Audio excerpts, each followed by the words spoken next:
You might remember me from such projects as the new React.dev and ReactNative.dev documentation. I used to lead a web animations community and work on that API with the W3C. I loved open source and MDN. My life's goal is to teach the world to code, but long before all these wonderful things, I was a teenager on a farm in the middle of nowhere, Virginia, wrangling geese and putting comics online using a bootleg copy of Photoshop.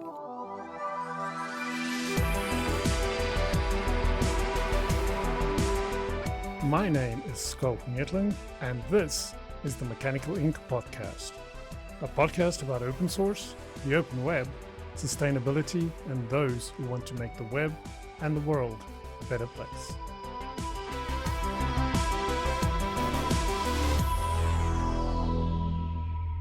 Hey Rachel, and welcome to the Mechanical Ink podcast.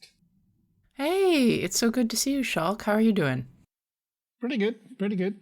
Temperature could be a couple of degrees cooler, but other than that, it's all good. How are things over there in your neck of the woods? Could be a couple of degrees warmer, but you know how things are. I was just hanging out in Amsterdam a few hours ago, and it's a little warmer there, so a taste of the spring to come. Oh, I take it you're getting ready for winter. Yes, please. It can't really come sooner. I'm much more of a winter person than a summer person, to be completely honest. I'm a winter person myself, so I'm happy with the long springs and falls that you get in Europe. Yeah, those are good too. Summer, I don't know. It's just getting too hot. Yeah. But well, we're being very British here talking about the weather. Yeah, that's true. But it's always interesting because, these days when you do a podcast, it's not like, you get some of the big names who literally sit down next to the other person. But generally, we do these things over the internet. So it's always so interesting because you speak with people all over the world. Exciting. With that said, I had a look at your website, which you then told me is very old and needs to be updated. I know the feeling. My website is in much the same state. But be that as it may, I learned that you were an award-winning cartoonist. So that is something I'm curious about. And then now there's the React core team. And then there's these two topics that I'd like you to, I'm going to just put it out of context and then you can put them into context. Goose wrangling and Photoshop. Well, I can give you and your listeners the deets. Hi there, I am Rachel Nabors. You might remember me from such projects as the new React.dev and ReactNative.dev documentation. Among other things, I used to lead a web animations community and work on that API with the W3C. I loved open source and MDN. My life's goal is to teach the world to code, but long before all these wonderful things, I was a teenager on a farm in the middle of nowhere, Virginia, wrangling geese and putting comics online using a bootleg copy of Photoshop. And I had to build websites and shopping carts and newsletters. And so I had to learn to code to do those things because we did not have Wix or Etsy or MailChimp back then. You had to install OS Commerce and Tin Can PHP and have your own PHP server. It was pretty cool. It was definitely a different era, but that's how I got here, and that's what I'm doing now. Nice. Yeah, no, I mean, wow, if the tools and the things that's just available these days are really mind-blowing. I come also from the generation, I guess, where if you wanted anything, you kind of almost started from scratch. Thank goodness for open source. So some things you didn't quite have to start from scratch, but most of these things you definitely needed to.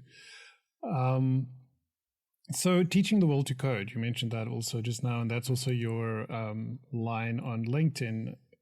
I love that, but I have two questions about it. And the one is a little cheeky, and it's just I'm going to give some context to why I'm asking the question. But I think for me, the first part of that is, broadly speaking, how do we make teaching the world to code more accessible to those who want to learn how to code? Because from having spoken to a lot of junior devs or people curious about learning to code, they have many challenges. And one of those is, where do I go? Where do I start?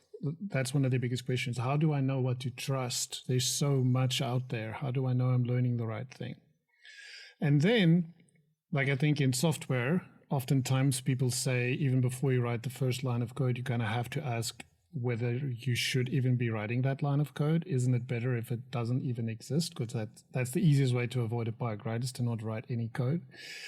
Now, that's why I wanted to ask, like, why teach the world how to code when there's so many people going around telling us that in 5 years from now, there will be no more coding jobs? So those are like three questions. There's always going to be coding jobs. It's just what the coding might be will change. Front-end development used to be very different. I used to write CSS and HTML by hand, and then we got processors for CSS, and now we have Tailwind, and we completely seem to be working out of design systems, which it's more of a marketplace, a couple of designers handling a design system so that all these engineers can, Lego brick together different sites. What need is there for somebody to be hand tweaking CSS on a bunch of different pages anymore? It's changed a lot, and that's not a bad thing, but the code that we would have told me to learn back in my day is probably different from the code we told your listeners to learn, and the code that future people entering the tech sphere should learn. Should you, give up on learning the basics of programming through podcasts and self-study? No, those are universal truths, and understanding how programming works will just make you better at using whatever tools we come up with in the future. And also, somebody has to actually program all of these things. You think like AI is going to write itself? It doesn't. It needs real people working on it. It doesn't hurt to start skilling up and understanding how the future of technology works. Once I read this book called Grokking Deep Learning, and once I'd put together my very first little model, I was very disappointed because it was just math. It's just a little prediction engine. Oh my gosh, like the magic is gone. And what you want when you're in any job is to be inspired to use the tools that are given to you, but to not see them as magic, to see them as commonplace. This is why I think just using APIs and grabbing things and throwing them around is a little bit different from understanding what's happening under the hood. Like, yeah, anybody can slap up a database, but it behooves you to study up what different databases are, how what the performance of a good database is, the difficulties of sharding, just so that you can make informed decisions about which tech stack you're going to reach for, which tool you're going to use. So we might be learning different kinds of code in the future, but I wouldn't say that we're going to stop learning to code or that we don't need to learn to code. Because if that's true, then I think there's a lot of stuff we should just stop learning. Like, we should stop learning how to drive because cars are going to do that for us in the future.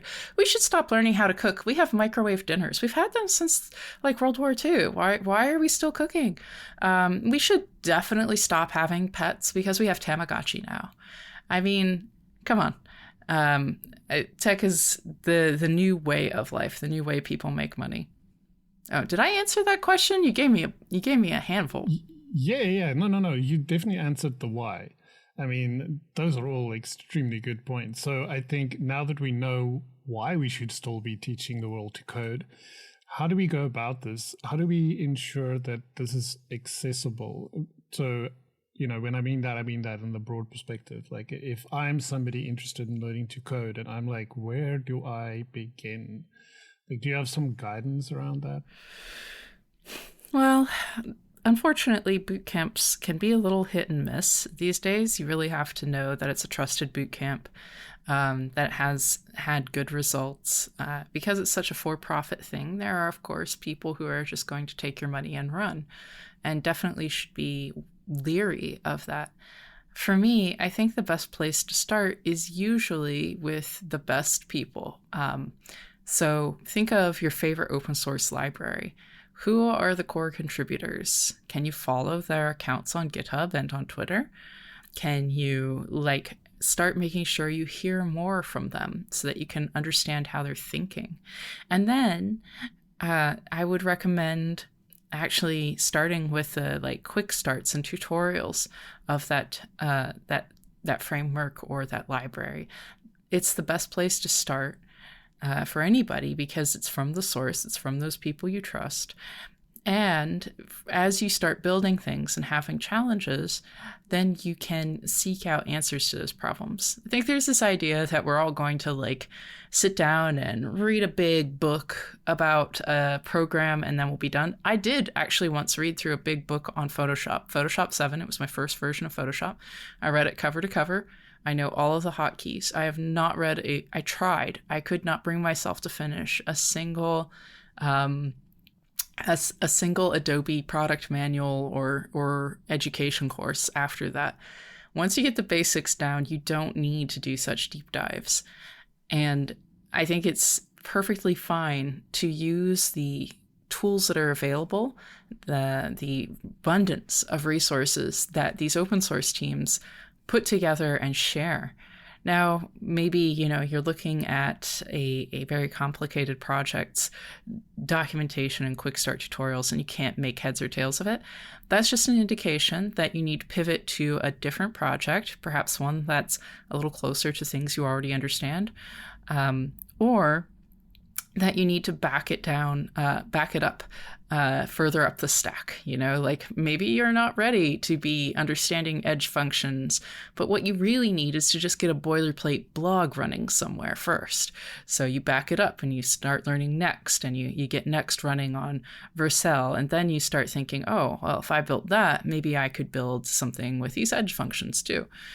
And you will start having expanding use cases. And that's where you want to start, not trying to read the docs on Next.js and Vercel so that you can understand it all and build all the things, but rather just start with the quick start or the getting started tutorial and go from there. Get yourself to Hello World and then try to build your dreams from there. Yeah, that's great. So essentially, one, playing to your strengths, following and learning from the people you already admire, because that's going to give you, a much better indication of trust. Don't just look for some random person on YouTube. Say, not that there's not good people on YouTube, there are, but there are, but you probably don't know which ones are. Exactly.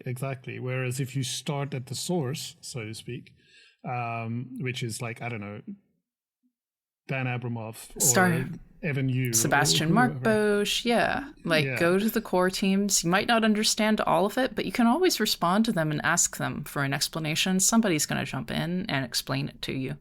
Or you could even take their tweet and go to ChatGPT and say, hey, I'm trying to figure out what this person meant. And ChatGPT will try to explain it. And ChatGPT is not terrible. It's a pretty good job of filling in for that older sister that you could just ask all the questions of when you were growing up. And they're not always going to give you the right answer, but they're going to get you closer. And you probably should double tap it. But in a pinch, you can always be like, hey, ChatGPT sister, I don't quite understand what database sharding is. Can you explain that to me as a person who's not really familiar with anything other than MySQL? And you'll get a pretty reasonable answer most of the time. Not perfect, but it gets you closer than your high school teacher. Yeah, no, for sure. I totally agree. I mean, I think that's probably one of the ways I mostly use these tools. Is to get a broad understanding or explanation of something. And then if I feel I need to, I can dig deeper from there. But the other interesting thing about that is I was speaking with a junior dev and asked him kind of the question started in a different place. It started from like, how do you feel about AI and how it will impact jobs? And to some extent, what we started with here, the whole why aspect of it, like why learn to code when AI will be doing it for us. The interesting thing that she talked about is as a junior developer, and I think this doesn't really go away because it's the whole imposter syndrome thing, but you are a little scared sometimes to ask a question of your more senior colleagues because you don't want to look stupid. Now, this is a cultural problem as well, of course, but there it is. A lot, we all struggle with this. And so she finds that sometimes it's easier for her to go to ChatGPT and say, hey, so I've read this thing. Can you explain it to me? And then that gets her closer to the answer. And then she feels less intimidated by then going to somebody for that. And I was like, that's cool. That makes so much sense to me because it's not going to judge, right? It's not going to judge you. It's not going to say, hey, you know what? Why are you asking me this? You should know this. That kind of answer. It's just going to give you an answer. It's not going to judge the question. Absolutely. And while I wish I could say that there aren't people who will judge you out there and that everyone wants to see you succeed in the industry, the truth is there are some people who just don't have the emotional maturity to be okay with people who don't know the same things they do. They're kind of like at that 8-year-old stage where it's like, yes, but I know all the species of butterflies and you only know the moths. And, like, good for you, kid. I see your parents needed to teach you some better manners. But, it can be intimidating if you're the kid with the moth collection in that conversation. But you should definitely use the conversation that you have with ChatGPT as a fomenting point for a conversation with a real human being. I would hate to think, and one day this will happen, which will make me sad. One day we won't have conversations with each other about code. We'll be too shy. We'll just talk to ChatGPT and bots, and they'll explain it to us, and we'll understand each other even less as a species. So please use this remaining time that we have together to pick each other's brains and get familiar with how they think and how they write code. Yeah, well said. So, it's hard to pivot to something else after that, but here we go. So I mentioned cartoonist right at the top of the conversation, and you wrote a book all about animation at work. And so I am curious because a lot of people think that when they hear the term animation, they kind of go towards film, and they're like, what do you mean animation on the web? Oh, you mean like making films with SVGs, or you're making cartoons with SVGs? And it's like, sure, but there's also much more subtle ways that still is animation. It's still motion. So my question for you is, what role does animation play in improving user experience and accessibility on the web specifically? Oh, great question. You're making me remember my good old days working on UI animation. So I did write a book with the book apart. It's called Animation at Work. And I go over about 4 different instances of animation. There are transitions between states. There are, oh my gosh, hang on a minute. I actually do I have this book? No, that's not it. Sorry, I am poking around over here because it's like sometimes you write things and you're like, wait a minute, what did I say in that book that I wrote? It's not next to me, it's out in the living room. But there are stateful transitions, delighters, enter and exits, and I forgot the third one. Forgive me for that. But the useful thing about animation is, before animation, when we developed apps, cause and effect were really hard to link together. So a person would tap something and then the whole screen would change. Or you'd click a button and a whole page would change. And in the early days of the internet, this made sense because it would take a couple of seconds for the page to load. So it was like, click, wait, click, wait, click, wait. But then we got touch. Touch screens made things a little different. The response system of the web and the rendering engine was really snappy. So, it would be like tap and zoom, something would change. And it started to change a little too fast for the human eye to keep up. You click the page and then suddenly everything was in a different place because you'd moved on to the next page. So animation made it a little easier to help ease those mental transitions. So pressing the button rather than, clicking and then wondering, did it work? Was it a clickable element? Did it hear me? You would actually see the button depress and then bounce up. And that let you know, yes, you got some feedback. That was the third one. Feedback that your action had a reaction. It had impact. And then an enter exit animation would bring like a modal onto the page by like changing its opacity so it sort of faded in. And, once you, typed into the form and then you hit submit, which would once again give you feedback and animate, the modal would fade back out and exit off the screen. So that's an example of how animation can add utility and make an app feel more interactive. If you try to imagine what that would feel like, like you tap a button, it doesn't respond at all, the page wipes, and then you see another form. You have to do a bit of mental work to tie your tap to the new screen, and it can add some friction. But with animation, you keep everything on page, you keep it very smooth and understandable to the visual processing system, and you reduce that friction for the user. I think one of the instances where I felt that not from a visual perspective, but from a touch feel perspective, was I had this iPhone 7, I think it was. And I had that thing for way longer than you would normally have a phone. I was just like, this thing still works. Why get a new phone? But at some point it was like I really needed to. And one of the reasons was the little home button at the bottom, its haptic feedback stopped working. And so then you realize that when you press, there's actually nothing depressing. It's a hard surface.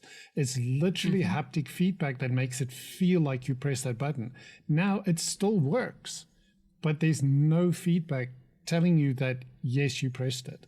And it seems like such a small thing, but when it disappears, you're like, wow, this is a vastly different experience. So I can 100% understand what you mean by the visual aspect as well. Now, I'm so glad that you mentioned that. But a lot of my early demos, I actually drew them by hand. I remember I wanted to go to a conference, CSS Conf in Hawaii, CSS DevConf. It's no longer happening. It no longer happens, but I went to a lot of them, and my pitch to the CFP process was, I believe I can take CSS animations and HTML5 audio and create an animated music video with them. I really just wanted to go to this conference and wanted to go to Hawaii. I worked for a company that was like, yeah, we're not sending you to any conferences. You're going to have to take PTO for that. And I was like, I will. I want to go see Chris Coyier. And I was so delighted when they were like, yeah, come do it. I knew I could spin straw into gold, but I hadn't actually done it yet. I knew theoretically it was possible. So the next month was a mad dash of me pulling together some hand-drawn cats and sound clips. And yeah, it turned into a series of really cool little demos. It was a good time in my life. I felt very fulfilled and creative. Amazing. Is that because I looked on your website and I found this page that has 2 courses, and one of them has a little cats. Is that related to what you're talking about? I did take the things that I made, and you can find them at courses.rachelnabors.com. I took all the demos that I made and created a masterclass on CSS animations and transitions. I also think I have a class up there about creative cartooning for technical people. It's a fun little set. Amazing. So sticking with web animation, but going to a different space with this. So you have a line it's a post that you wrote, I believe, that read, the web animation community doesn't need gatekeepers, it needs gardeners. Now, when I read that, I was like, I 100% hear what you're saying, because I feel that from a web community perspective, but then also open source in general. And it immediately reminded me of a clip I saw from the Changelog, one of their, I think it's the Go Time podcast, where they have these little videos on YouTube called Unpopular Opinion. And the person's opinion was that we should stop gatekeeping in open source by saying stuff like, why would you go and write that thing and put it in open source? Why didn't you instead contribute to this, that, or the other project that does exactly the same thing? And it was like, you should never be shamed for having made something and decided to open source it, even if it's something that already exists, because maybe you did it to learn, maybe you didn't know about the other project. There's a million reasons why you might have done it, but we shouldn't be gatekeeping in that sense. And so when I read that from you, I was like, man, this is just, I feel that. And so I'd love for you to talk about that a little bit more from your perspective, like what was your experience, what led to you writing that, and then also your experience stewarding the Women in React community. So for the web animation community, at the time that I was stewarding it, I had like a Slack, I had a newsletter, I had all kinds of things. Working on the web animation API. I really enjoyed it. But there were a couple of, I think one or two other people active in the animation community at the time. And I realized that the community building aspect of what I was doing kind of turned me into a gatekeeper. At that time, like accessibility, design systems, etc., they all had these like flagship, you know, they weren't paid by a company. They were just sort of flagship advocates for that space. You know, you'd see Derek Featherstone giving a talk on accessibility, and, you know, he happened to have an accessibility consultancy and also write a book about it. You know, Val Head and I were in the animation space. Sarah Drasner briefly crested into it with SVG Animations, teamed up with Val, and then, you know, moved on to her illustrious career that she has today. But it was very personality based. And I thought that was overall not good for the community, because you end up in this situation where people like to cult up around personalities. They like to, you know, like you're on Team Jason or Team whatever the other guy was. I forget. But, you know, you're either really into Sasuke or really into Naruto. And it tends to be more of a divider in communities than it can be a thing that brings them together. The React community is interesting because the React community grew organically and similarly had some big names. You know, there's Dan Abramov, who's a core contributor, but there's also Ryan Florence, the trainer, and Kent C. Dodds, who makes Epic React. And, you know, like they're the big flagship names. And they don't keep anybody out. Like nobody is, you know, deciding who's getting featured in the newsletter this week. Although there are numerous newsletters that can and cannot. But fortunately, media has spread to so many places that, you know, you can find creators anywhere. Nobody has like the bottleneck on who gets to be seen, which is great. I love that. But we still have the sort of figurehead issue that I had noticed, where people tend to look up to one or two people in the community, and it makes it hard for other people in the community to stand out. I can't really, since Cassidy went off on maternity leave, there hasn't really been a lot of like women I would put up on that position either. So there's just a few people who sort of, their words are very impactful. They tend to look the same, and we revolve around them. I don't feel that's healthy for a community.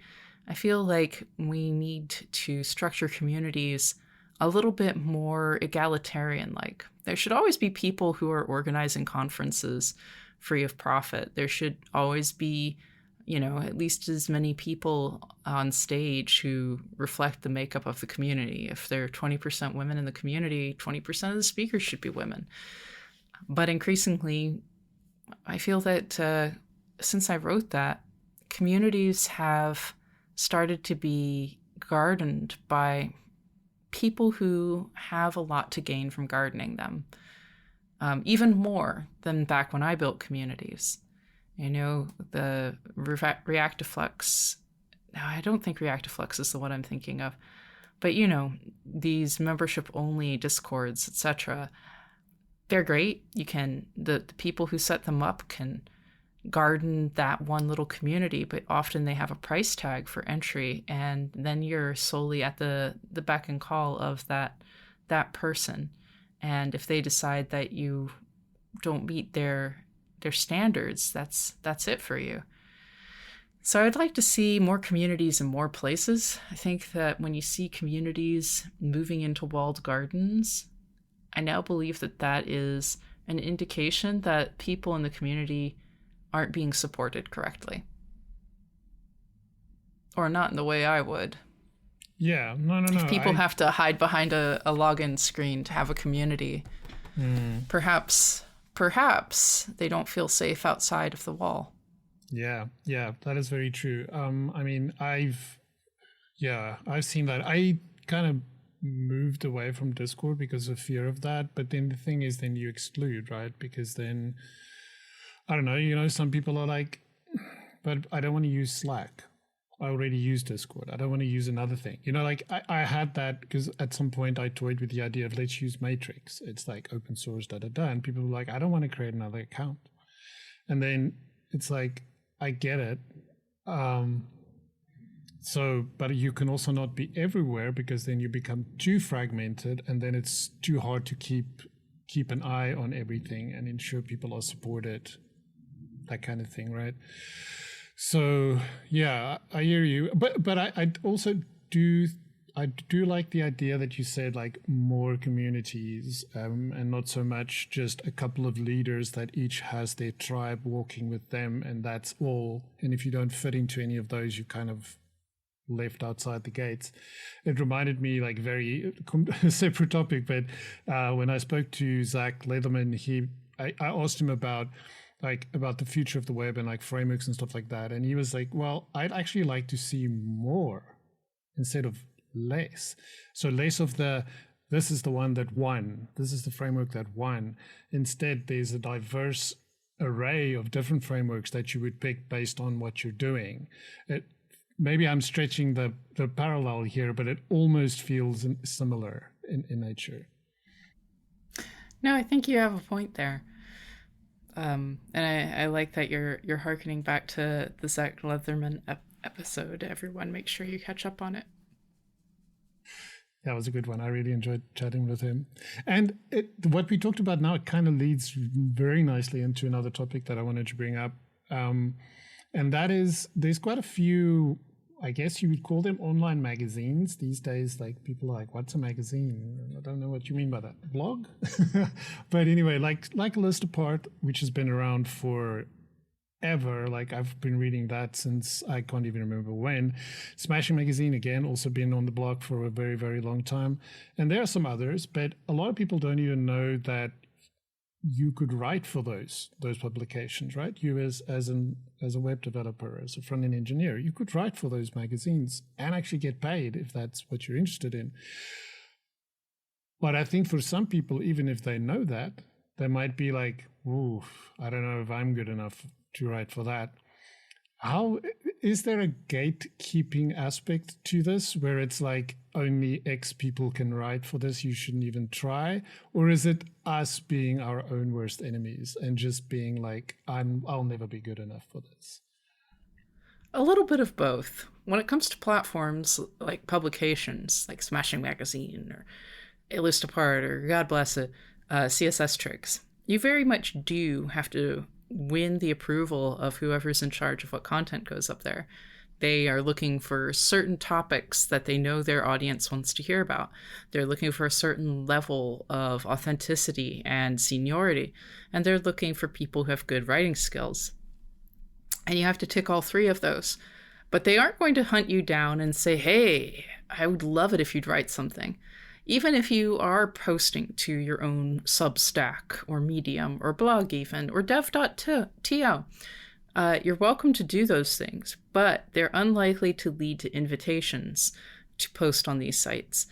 And I actually recommend you do start blogging and writing, because whenever you approach, and you will have to approach them, the owners of a publication, and say, hey, I'd like to write for you. They're going to say, well, that's great. Do you have some samples? And they'll want to see you writing about things in other places. And so it is, nothing should stop you from writing. You just won't be part of a curated collection of writings. And I think that's fine. You know, the internet is about 1,000 flowers blooming. And also, you have to trust that the network effects are going to take care of you. If what you write resonates, people will share it with other people. You don't need to rely on, you won't need to necessarily rely on the benediction of a popular editor at a popular website like you used to. Yeah, no, that's very true. I spoke with my son the other day about the exact same thing, because he kind of wrote a piece, like he's in the gaming world, so he wrote a piece about a game, and I was like, it's good that you wrote the thing, but I feel like you could have done more. And he was like, yeah, but why? Nobody cares about what I'm writing, and so there. And I was like, well, maybe not today, but if you never really put your heart and soul into it and just write it and put it out there, then people will never find you. They'll never know about you. And when they do run into you, they will think like, this person, they just slap a little thing and put it on there. Like, put your heart and soul into it. Even if there's one person that's reading it, and even if I'm that one person that's reading it, because tomorrow, in a week, in a month, in a year, there might be more people that's interested. And then if you want to write for whatever online websites there are in that space, like what you said, they're going to ask you for, can I see some of your writing? And if you point them to a blog with one paragraph blog posts, they're unlikely to say, yeah, sure, write for us. And believably so. Would you hire an artist who didn't have a portfolio? Nope. Yeah, no. I can draw a tattoo for you. Trust me. Oh, never, never do that. Those things are permanent. Along the same lines of education, learning, curation, all these kinds of things. I think this harkens back a bit to junior devs. Like, one of the things you always hear is, oh, we need 3 years experience. And they're like, but how am I supposed to get this if I can't even get a job? And I'm not in a position to do a free internship. So I really need a job. Now, I've spoken to multiple people, and I've kind of always brought this topic up. So I thought I'd bring it up with you as well. And it's just the idea of what role can open source and the open source community and contributing to projects and stuff like that, what role can that play in filling in that gap, that missing piece that many people have, but especially I think if we want to speak to people getting into tech, entry-level kind of folks. I hear you about they want 6 years experience. Number one, don't tell them how many years experience you have. Just tell them the skills that you have and show them what you've built in that situation. Number two, this is the advice that I give anybody who's going through economic hardship. It's advice I wish my mom had taken. We had a tough time growing up. It's something like the universe hates idle hands. The best thing you can do when you have time is to do something useful. If not for yourself, then for everyone else. This is why we have volunteering opportunities. When you're applying for a job and you haven't been employed in a year, do you want to say, oh, I've been applying for jobs for a year and nobody wants me? I mean, if they don't want you, why would this job want you? Or do you want to say, yeah, it's been a tough year. I keep myself busy. I've been helping out at my local community center, making food for the homeless. I've made a lot of good friends that way. Now I have a little neighborhood game that I put together, or I've organized a Slack for other people that graduated at the same time I did, and we're working on a project to put together an app that's helping community members cope with their long COVID symptoms. Like, these are all way better stories to tell, and they make you be active. They make you keep your skills fresh. They make you go out and explore new skills, and they show this is a person who's not giving in to despair and having a victim mindset. This is a person who's keeping active, keeping their hope bright. And when the chips are down, and they go down, you know, things get tough inside companies, especially during economic moments like this. This is a person I can trust to not completely have a panic attack and collapse onto the deck of the ship. You know, what we need are people who can handle the ropes and steer the ship in stormy waters. That's what people are looking for. And yes, I can hear, I've been on the sad end of the economic scale. I can hear but how will I live? I need money on the other side of that scale. Sometimes you just might have to, you know, pick up some odd jobs. I've heard people who've come in and they've been like, yeah, I've been Ubering, I've been working at a Starbucks, and I'm working on my side project. Having a side project, having something you do collaboratively with other people to build that teamwork skill, these are fine. And you might have to take a side job for a bit, but it's way better than not doing anything at all. And if that sounds like work, well, jobs are work. And the people who are hiring you for jobs, they like to see that you work. That's partly why you do it. But yeah, I would say try to find some income to tide you over, something that will help you meet the bills, and then find a way to continue investing in your career, but do it in a way that gives back to people you care about, whether that's your family, your community, your colleagues, your kids. Do it. It's always a better story to tell. And when I say a story to tell, I don't mean like superficially. I mean like when you're on your deathbed and you look back on all the stuff that you did, which story do you want to tell yourself? You know, there's which of those two stories sounds better and gives you a better feeling. Yeah, that's amazing. That's so well said. Wow. Yeah. Wow. And it leads us nicely into what I wanted to talk about next, because hardships, right? Like, I mean, I left Mozilla in July last year, and with the best intentions of doing my own thing. I'm gonna do this consulting thing, and it's gonna be awesome. And I mean, honestly, if it wasn't for the job that I got now, that I got at the end of November last year, and even with that job for the first like 2-3 months. Hell, if it wasn't for family, it would have been hard to put food on the table. Like, it was rough. It was extremely rough because clients just suddenly ran out of money. Who knows? Who knew that happens? And they were just like, sorry, we can't afford you anymore. And it's like, you are like literally my biggest client, and I just lost it overnight. These things happen. And they do. Yeah. And then the tech industry now is like, the world's in a weird place. Let's just put that on the table and just, yeah, the world is weird. Like, there's war all over the show. There's just people who don't know what. There's the weird, I don't know. The world is strange at the moment. And then the tech industry kind of, I don't know. There's just people being laid off left and right due to crazy hiring during pandemic, all these kinds of things. Some people blame AI. Be it as it may, it's kind of depressing sometimes looking at my LinkedIn feed and just seeing one person after the other saying, I'm on to my next journey, I'm on to my next journey. And it's like, and 6 months later, and everyone's trying to be cheerful about it.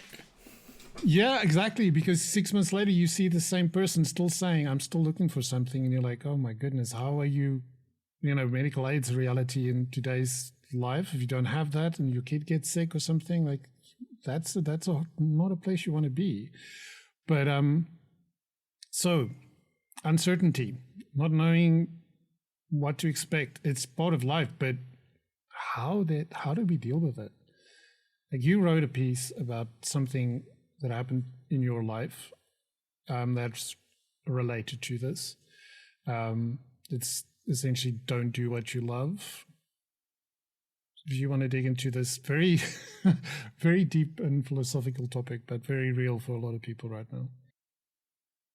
Yes, I have a I started making comics for a living. And, my mother had always told me, do what you love and you'll never work a day.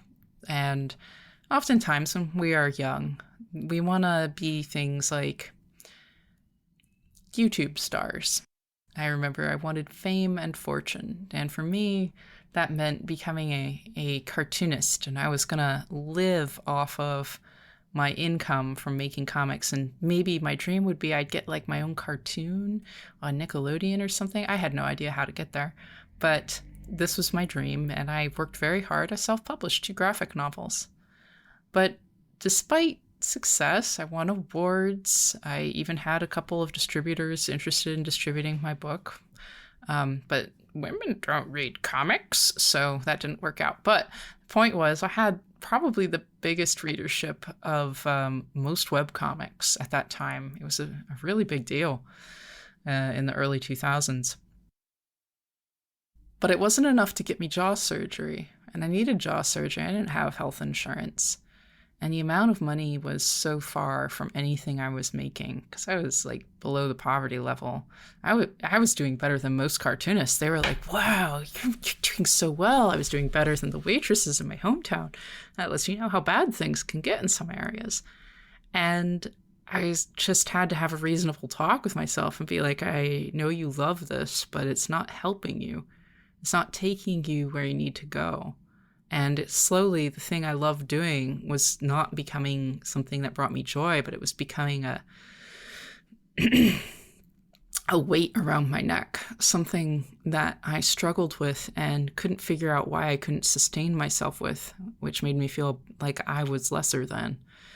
And that's kind of silly when you think about it. The evidence is stacked high that I'm one of the best in the biz at this phase of my life. I've got the biggest audience. I get the most fan mail. But it's not enough to keep me going. So I looked at my skills and I decided to set off in the direction of, what would people pay me to do? And it turns out that they would pay me to build websites for them. And so I set off in that direction, but I beat myself up about it for a long time because I was like, oh, how could I let go of my fans and blah, blah, blah. And now I look back and I'm like, well, that's a little egotistical. Like, come on. They went on and read other people's comics. Like, you were not the center of the universe. This is not a personal failing. You want to pick a career that loves you back. And that is, tech has loved me back. Recently, it's been tough even for somebody like me, so I imagine it's got to be tough for a lot of people out there right now. You have my sympathy and my empathy there. I'm in a fortunate place in that for the past 6 years, I was in big tech precisely because at one point I was doing web animations and working on the web animation API, and I was like, wow, I really love this, but I'll never be able to buy a house on this. I got to get actual monies. So I went in and I worked at big tech. I did very, very well for myself. Not as well as the people who were smart enough to be doing it since day one, of course. But that can get you into a different set of existential angst, by the way. We can talk more about golden treadmills in a moment. But the point was that I feel fortunate that I was able to use my skills to set aside enough that I feel secure now. And I can wait out a storm like this. But getting to that point is the challenge. Getting to the point where you can look outside and be like, wow, it looks really crummy out there. And just sort of say, yeah, you know what? It's a great time for me to study deep learning and contribute to my favorite open source project with my friends. Like, that's a privileged place to be in. If I had to do that at the outset of my career, which I actually did have to do, I got laid off during the original recession. And that was really hard. I ended up taking on a lot of odd jobs, etc. But I made it work and I made my way through. But if you can take some time to reskill or build something you're proud of, I would recommend it over taking a job where you're undervalued or you're working with people who don't treat you well. I highly recommend make sure you work with excellent people. Prioritize the people that you work with. Make sure they're nice. Make sure they're smarter than you are. And that will pay off dividends later. even me, like I had no job at the start of the recession, and now I'm very successful because I continue to invest in working with smart people on great projects. I wish I'd started doing that sooner. So I'm speaking from all the misadventures I've had here when I say this. Yeah, which is, I think, most people's lives, right? You always look back and say, if I only. And then I'm very careful to not go there, because I can really get into that hole proper, whereas like, oops, I think I Yeah. digged a little too deep. Now I'm not so sure if I'm ever going to get out of this hole. Because I mean, very much like you with the cartoons, I was a classical guitarist. I mean, I went to Europe, I played there, but I couldn't make a living from it, right? I couldn't support my family, and so as well, back then it was Flash, and I was like, ooh, with this thing I can move objects, I can add sound, and I can do all these cool things. It kind of feels a bit art music related, so let me do that. And then I ended up making websites for a living. I still miss it dearly, and I still wish it could have worked out, but at least I found something else which I find fulfilling, right? Like what you said, that's what you need in the end of the day. So if you can find something that's fulfilling, and if it can pay the bills, that's bonus points for sure. Yes. I 100% agree with you on that. And also, it's really cool that you're a professional musician. I think that it never hurts to bring that part from your previous life into your new life. I gained a lot from knowing how to make comics readable when I came into web development and design, and I'm sure that you bring something from music with you into programming. Yeah, I hope so. Some of the best programmers I know are professionally trained classical musicians.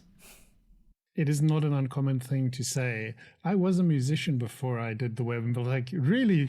Look behind me, and it's like guitars or drums or something. And it's like, yeah, no, I see it. The golden treadmill, if you want to cycle back to that one. I think I know what you're talking about. Absolutely. This is the flip side of this coin.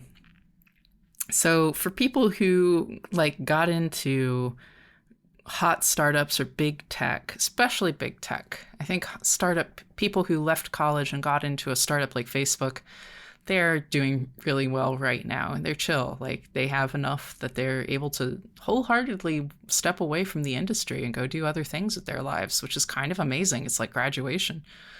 But for people who graduated from university and then they, for instance, started at one of the older companies like Microsoft or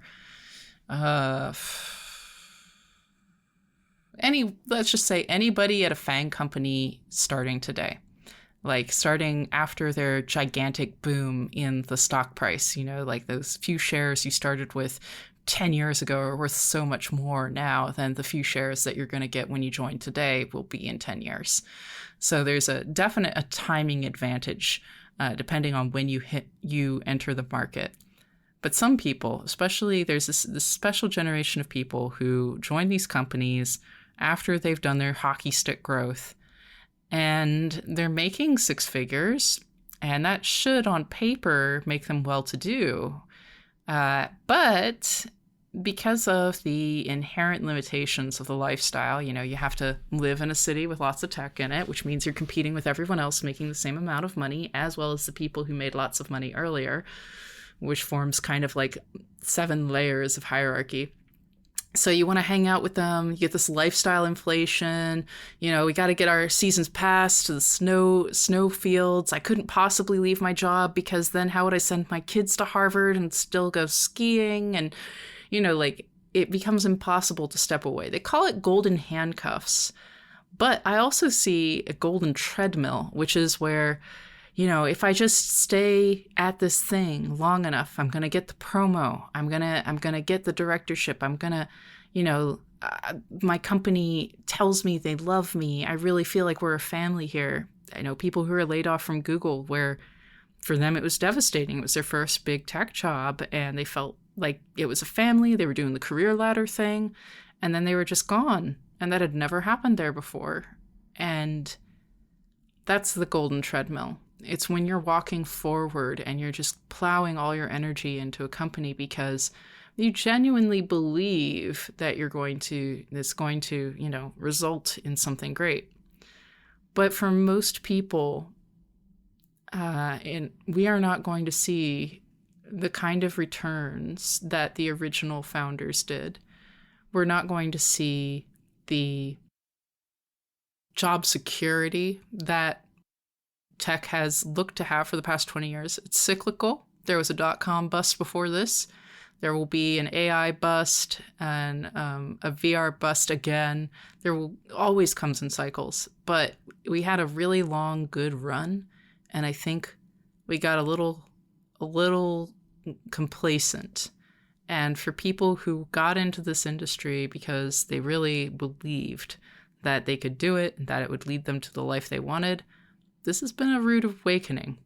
Not an unexpected one on my part, but I can see how it would really break hearts. And to that, I gotta say,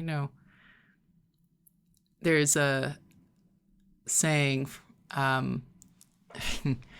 Bruce Lee, in the middle of chaos lies opportunity.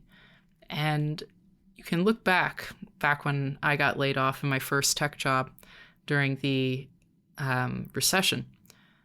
That was when all the big open source projects that now run AWS, they got started then. The recession was a great time to go back to school or to build something great with friends. It was not the best time to get a high-paying job. And I think now that's something to keep in mind. You may not get the six-figure job, but you're also not going to be on the golden treadmill or have the golden handcuffs and be carefully watching stock reports, wondering if you're going to be able to take care of your mortgage and your kids. You're hopefully in a place where you can be smaller, leaner, more decisive about where you put your time and make some good bets. All these smart people are free floating around in the community now, and they're available to do things. Take advantage of that. Yeah, well said. What do you think of AI right now? Good, bad, indifferent? There is nothing good nor bad, but thinking makes it so. To mangle some Shakespeare. The AI, it's like the web. It's a tool. It'll be used for good. It'll be used for bad. It changes things. And it will continue to change things because we're only at the beginning. And in 2 to 5 years, what you see today is going to be significantly better. So anyone who's like, yeah, I'll never get that good. Well, they are probably scared. And maybe they have reason to be scared. For me, the web changed how mailrooms work. Mailroom jobs are few and far between now. They used to be full of people. And AI is going to change the kind of work that we do too. The web also increased the number of delivery jobs there are. We didn't know that it was going to do that. I think AI is a great tool. It allows us to do things like have those conversations, which can be positive, gives us the confidence to walk into conversations with people we normally would shy away from speaking with, and negative, could tell us false information, could make us less likely to interact with other human beings.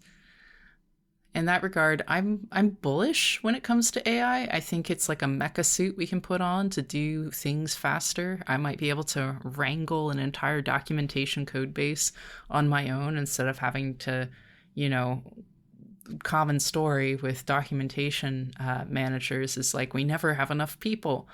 Well, with, LLMs, we might be able to ingest an entire code base and then come up with boilerplates whenever it updates.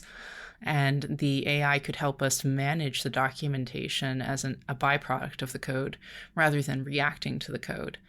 I think that's a beautiful idea, and I hope that we can build systems like that evolve and grow with us and make our lives more manageable. So I'm not scared. not scared of AI. I just think that the people's reaction to AI is probably the scarier thing. The company that throws away 60% of its workforce because, yeah, there was a report that we could automate some of this stuff. And then they realize, oh no, you can't, not yet. And you just threw away all the people who'd help you. Like, that is the sort of thing that scares me the most, is what people are going to do in reaction. And also, of course, the ways that it'll be abused. Deepfakes. People are so gullible, and it would be so easy to just really not, what is it? The era of hallucinations. It's possible we could be living in an era where we just can't tell truth from fiction anymore. And that those two things, the era of hallucinations and human responses to the promises of AI, are the things that scare me. Yeah, well said. And those are hallucinations without the need for a hallucinogenic, because there's also there's also quite an age of hallucinogenics going around.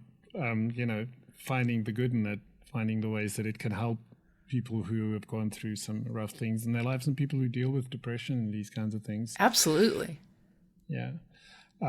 These are the ones where it would tell you that Ada Lovelace wasn't a programmer. And you're like, wait, what? No, I think you're wrong there. And it's like, oh, sorry. Yeah, the common response, if you point out that maybe there was an error, it's, oh, yeah, sorry. Thank you for pointing that out. In fact, XYZ, and then it's maybe a further hallucination. So one has to be careful for those things. But I agree. I mean, I was very skeptical when it started. 100% honest. I think there's even still a thing on my Substack about that. But I think my biggest concern was it creating a new, what do you call that? No, my mind has gone somewhere else.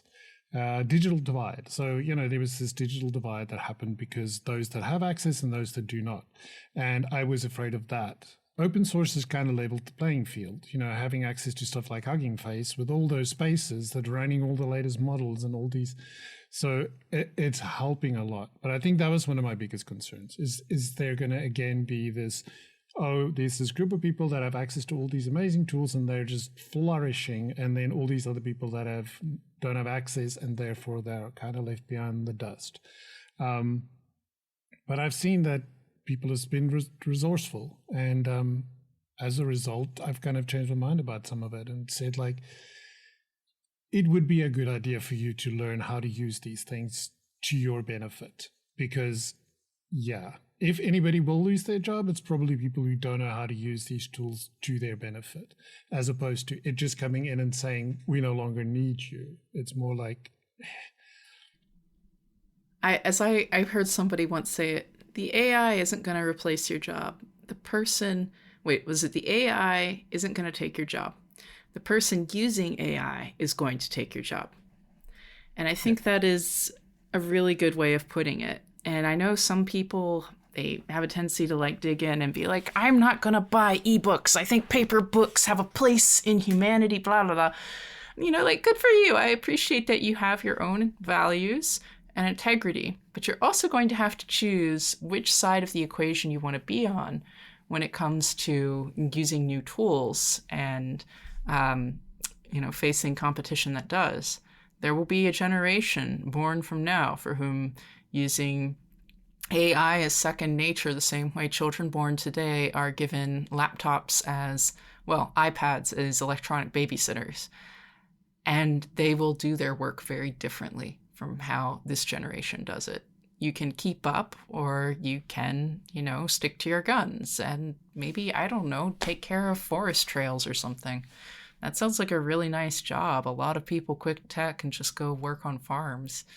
I'm not judging, but you will have to make that decision for yourself. I don't think there's any harm in learning new tools and exploring and playing. It's what got us into this industry. At least I'm hoping that's what brought people here and not the promise of six-figure salaries, which are very attractive. But you got to have some heart, too. 100%. 100% agree. Well, this has been an incredible conversation. I have a couple of things before you tell us how people can find and support you. You're writing a book in public. Do you want to tell us a bit more Yes. about that? I am writing a book at Nearest Neighbors, spelled Nabors, like my last name, .substack.com. I am writing a book which I have temporarily titled How to Survive Your Tech Career. There are a lot of books that are written about like how to get your first tech job, how to be a manager. Sort of like there are lots of books on how to get a date, how to get married, and how to repair relationship problems. But there aren't a lot of books on just like here's how to have a good relationship. This is this is what's expected of you. Assembling IKEA furniture, picking up your clothes, how do you split the chores, that sort of thing. There aren't a lot of books about that, and there are not a lot of books about that for tech either. Like, how do internal hierarchies work? What do you do when someone keeps butting heads against you? I've had a lot of mentors over the years. I've had a lot of mentees as well, and I've done a lot of therapy.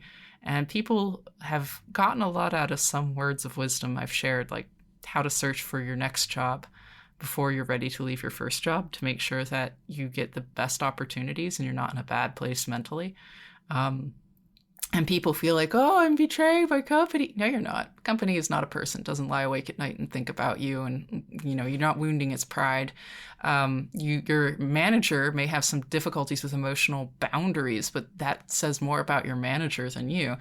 So I am sharing this information on my Substack as I'm working through this content. One day I'm going to put it all together into that neat little survival guide.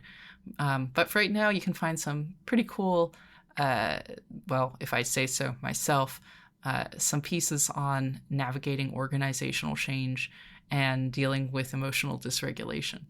So yeah, I hope you'll check it out, and I hope you benefit from it. Amazing. So then, officially in closing, how can people find you and support you in the work you do? You can find me at all my socials at x.com/Rachel Nabors. I have them all. Please pick whichever one you like. I try to speak on all of them. I don't always, but it's my pinned tweet there.